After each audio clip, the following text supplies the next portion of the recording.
Hi there. Thanks for joining us for Together. I'm Karen Leigh. Welcome to our new show. It's meant to highlight what makes Colorado such a great place to live. For months now, we've been sharing with you inspiring stories of people who are coming together for Colorado, their friends and their neighbors, even total strangers. We love sharing these stories with you, and that is why this show is dedicated to only that, the hopeful, positive things happening all around you. So sit back, relax, and enjoy. Veterans who give the ultimate sacrifice deserve the ultimate recognition. But one Vietnam veteran who passed away in Loveland was nearly forgotten. His family couldn't afford to buy a headstone, so his grave sat unmarked for years. Dylan Thomas explains who came together to change that. Ron Minto may be gone, but he should never be forgotten. It was important that people not be trampling over his burial site. So a group of veterans came together for Colorado to mark his final resting place. He'd be really proud of it. Their incredible gift ahead on Together. Finding an affordable place to live in Denver is a challenge for anyone. So imagine how hard it must be for someone with a disability. Jamie Leary introduces us to one woman who is finally gaining independence thanks to a new apartment complex that's opening doors. This may look like any other groundbreaking ceremony, but for Erin Bargeman, the moving dirt is life-changing. You must be so happy. Erin will soon be living on her own in a brand new apartment. That's incredible. That is incredible. How this new building is giving her so much more than a place to call home. That's on Together. I'll also introduce you to a group of people who are providing a safe space for at-risk youth. They're coming together to provide young men not only the support they need, but something many of them lack, stability. Michael Beta takes us inside the street fraternity. It may not look like much, but this basement is all these young men need. You did get better. Beyond the ping pong tables and the computer screens is a brotherhood. A space where you feel comfortable to be yourself. A space to escape. A lot of them come in here to not get bullied. A lot of them come in here to stay away from their families because they have bad situations with their families. How this street fraternity is changing lives for young men in Denver, later on Together. Together for Colorado stories change our perspective. They open our eyes to all the good that's going on around us. Well, we found one yoga teacher who is breaking the mold by making sure that everyone can join in on her practice, regardless of their abilities.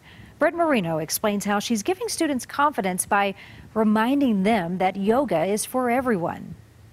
The yoga community tends to be geared towards people of able-bodied. Mary Sims wanted to change that, so she started a free class for people with intellectual or physical disabilities. And then exhale, bring your hand back down to your heart.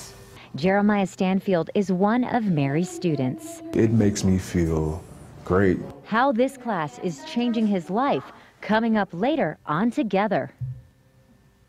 We'll have more on those stories coming up in just a moment. But first, I want to tell you more about that veteran who gave the ultimate sacrifice. Air Force veteran Ron Minto died in 2012. 6 years later, he still didn't have a headstone to mark his final resting place. That is until now. Dylan Thomas shows us how friends, family, and total strangers came together to give him the recognition he deserves. In a place where many come to say goodbye, or to visit those who have passed on, these people came to celebrate and to give to a veteran who was lost long ago. We took it up as a project for the Assembly of the Knights of Columbus. Loveland's Knights of Columbus and others gathered to give Ron Minto his own headstone. It was important that people not be trampling over his burial site by not knowing that he was buried there. On your passing, at least there should be remembrance that you walked this way. They didn't have any markers for him for years. The location of Minto's grave was not marked, the exact location unknown even to his brother. I come out to the grounds and I couldn't even find I couldn't remember exactly where we put him in the ground. By teaming up with the Loveland community, the Knights of Columbus purchased a headstone. And we got the memorial marker from the military. Those who helped make it happen say they are just doing what should have been done long ago. Christ said we're supposed to love one another and take care of one another. What better opportunity is there? than to do something like this. And now, a Vietnam veteran who served his community can be properly recognized forever. Yeah, he'd be really proud of it. That's beautiful. Well, sometimes coming together for Colorado can be as simple as supporting your local businesses, especially ones that help our neighbors succeed. And thanks to that community, a business that gives jobs to those with autism is now expanding. We first told you about Dirt Coffee back in December. The nonprofit started as a simple coffee truck with a mission to empower people that had autism. Well, now Dirt Coffee will be able to help even more people. That's because it just opened a brand new brick and mortar store in Littleton. Daniel Boone has been with this team from the beginning. I am super excited. I get to serve a lot of people and deliver them big smiles. Since opening the coffee truck in 2013, Dirt Coffee has employed 26 people with autism, but that is not all they do. They have also given away more than $32,000 in scholarships to families who could really use that money. Well, for many people with disabilities, gaining independence is important, but it's not always easy, especially when you're trying to live on your own. That's why there's a group coming together to provide homes to those who could use a little help. Crews recently broke ground on a new affordable housing complex in Denver's Globeville neighborhood. When it's finished, it will have 91 apartments in it, and a quarter of those will go to people with disabilities. Our Jamie Leary, along with photographer Eric Bloomer, met one incredible woman who has already signed up to move in. I don't know you well, but you seem to have a great energy about you. Yes, I do. Erin Bargman is a woman who knows what she wants. At 40 years old, she's a confident woman, and she's worked very hard to become independent. And I'm doing good. I'm doing my own laundry. I love Laird and Hall. Wow. You know what? I can barely do my own laundry, so that's... Staff agree. Erin is ready for independent living, and she'll be one of the first tenants in the new apartments. You must be so happy. You counting down the days until... Yes, I am. 25% of the 91 units will be reserved for adults with disabilities. Help is right around the corner if needed, but Erin is looking forward to flying solo. Doing more cleaning, doing more cooking skills. Being normal. Be normal. That's important to you. That is important to me. Independence is by far the most important thing to Erin. And while it didn't come easily, she now has the skills to be on her own, and soon she'll be in her very own apartment. That's incredible. That is incredible. Did you ever have doubts in yourself? No, not. You didn't? Never? No. Well, Erin was such an inspiration to us. We wanted to talk more about her and the organization that's helping her out. So we invited Jamie Leary to come and sit with us for a little bit, talk about it. Jamie, let's talk more about this organization, this really remarkable thing that's helping out. It is, and they have so many positive stories to tell. I just love working with Laird, and it was actually formed in 1948, and they were really ahead of their time when they formed because it was basically parents who were upset that their children, two boys, were developmentally disabled, and they didn't have resources, and they were tired of watching their children be outcast, and they wanted them to have the exact same opportunities as every other kid. So they formed Laird and Hall. Their sons' names were Larry and Don. So that's where Laird and came from, and Laird and Hall was born. And Elizabetta actually, she's their mother, and that's what they named the new apartment complex after. So that's beautiful. They're continuing that mission, and this new complex is actually going to allow them to expand their programs for the adults. So that's really cool. Yeah, thank you for all that background. I had no idea, so that's great. Let's talk a little bit about Erin. She's so impressive. I know she's excited to move in. Do you know when she's going to get to move in? Yeah, you know, she is definitely, she's got her application already filled out, but they're not technically accepting applications until probably about summer of 2019, so about 2 months before they're scheduled to open. But it's going to be like a mixed-use housing complex, so a little bit of affordable housing, which we all know Denver can use in the Globeville area, and then of course 25% will be dedicated to adults with intellectual and developmental disabilities. So great. Yeah, really great story. Yeah. Jamie, thank you for sharing that with us. Absolutely. We appreciate it. Yeah. Well, still to come on Together, we're going to visit a healing yoga class that's transforming the lives of people who might not typically take part in yoga, if not for a little encouragement. Jeremiah Stanfield was burdened with pain until a local instructor taught him the moves that would ultimately set him free.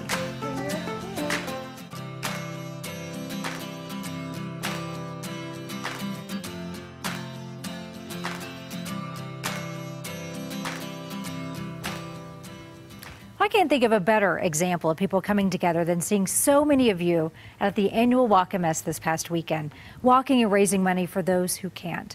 I was lucky enough to MC the event. I think it's been 8 years since I first helped out, and it never fails to move me when I see all of you out there. When you stand on that stage, see all those people in the crowd, it's remarkable. Nearly 10,000 of you came out to take part in either the walk or the 5K run. Together, we raised almost $600,000, and all of that money is going to go directly to research and finding a cure for multiple sclerosis.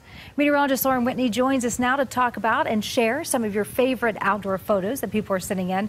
And Lauren, we had perfect weather for that walk. You know, sometimes, I think a couple years ago, we actually had snow, so it was a blessing. Yeah, it was wonderful, beautiful sunshine that day. You needed the sunscreen for sure. Let's take a look at some of the pictures from the event. This one, you can see how much fun these families are having. You can see the beautiful blue skies out there. So if you're at any walks or anything, send the pictures our way. And I love this picture. This is from Todd and Carson Ermine Trout, and you can see they're just enjoying a nice day out in the lake doing some fishing out there, and it's getting to be fishing season, so nice outside. And this is from Linda Lolly, and this is her dog Folly out in Evergreen Lake taking a walk. That's my favorite dog name duo that I think that I've ever seen. So cute out there. And then I loved this picture. This is from Jessica Van Dam, and her daughter's class was at the YMCA of the Rockies near Estes Park, and they got to go horseback riding with their daughters. So what a fun event, and they had a nice school trip up there, so the kids were really enjoying some of Colorado's great Wild West out there as well. Yeah, I love all those pictures. That really represents what Colorado's about, right? Exactly. Kind of covers it all.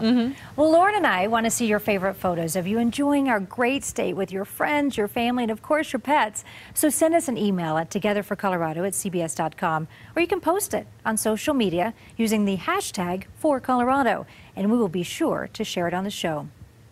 Well, fraternities aren't just for college students. We're going to take you inside one that is getting young men in Denver safely off the streets while shifting your focus to a successful future. Coming up next week on our Together for Colorado calendar, on Wednesday, taste great food and help an important cause at the Real School Food Challenge at Denver's Zeppelin Station. Proceeds benefit the Chef Ann Foundation. It helps get kids healthy meals. On Thursday, check out the Spring Plant Sale.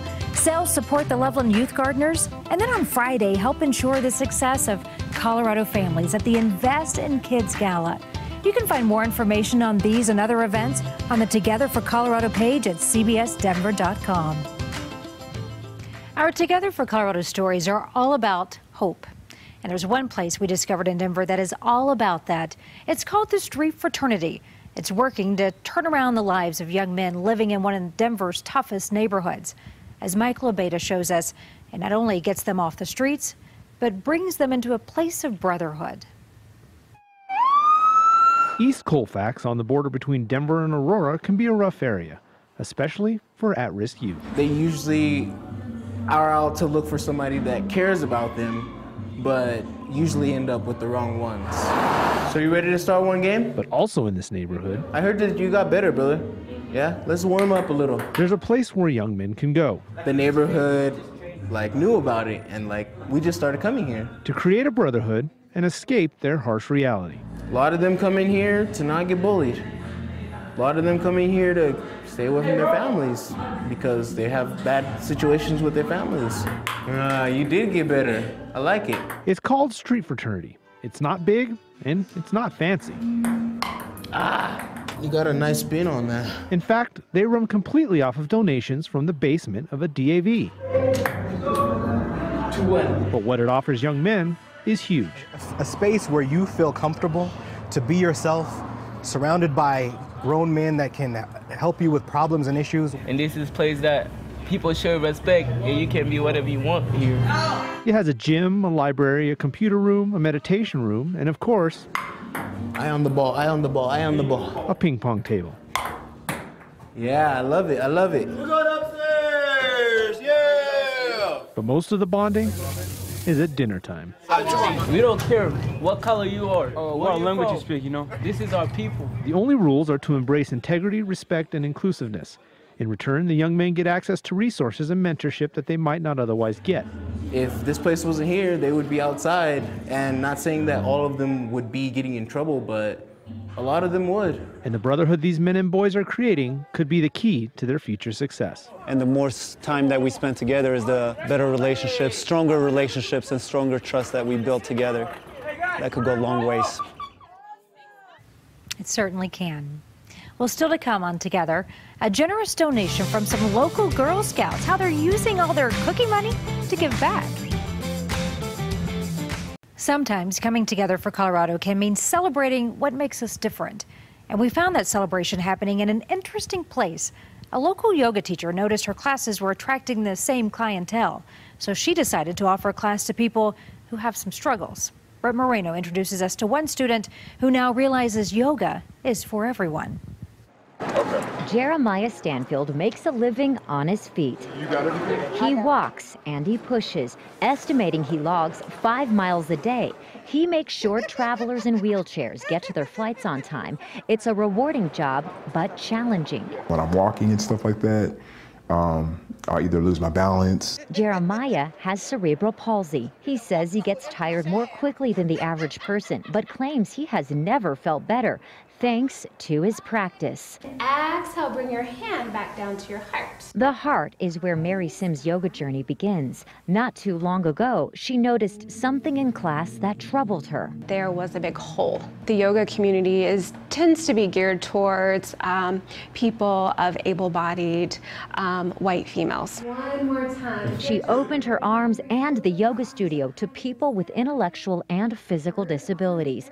In Mary's class, there are yogis with Down syndrome, one man with a wheelchair. How has yoga changed your life? Makes me feel like I'm the same person, but I'm able to move around. I'm able to, do my job. I'm able to, help others that need help. Bend your knees. What once seemed like a reach is now within Jeremiah's grasp. He moves better now without pain. He and his classmates are finding namaste. The focus really is just to be present. And they are welcomed in a place where they once felt they didn't belong. It makes me feel great to actually see people, doing yoga. I'm already a little more peaceful. Well, as you've already seen, our Together for Colorado stories show how families, friends, and neighbors are working together to make our community stronger. Just take a look at the great work from these Girl Scouts who use their hard-earned cookie money for a good cause. The girls bought pet oxygen masks for the South Metro Fire Department.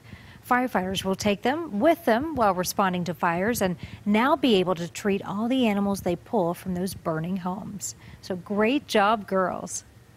And thank you for joining us on Together. We'll see you back here next week as we share even more inspiring stories. And don't forget to show us how people are coming together where you live. So send me your ideas and post your pictures to Facebook, Twitter, and Instagram using the hashtag #ForColorado. And I'll be sure to share it right here on air. Until next time, we hope you'll enjoy the beauty of the sights and sounds of spring at Denver's Washington Park as showcased by photographer Mark Nitro.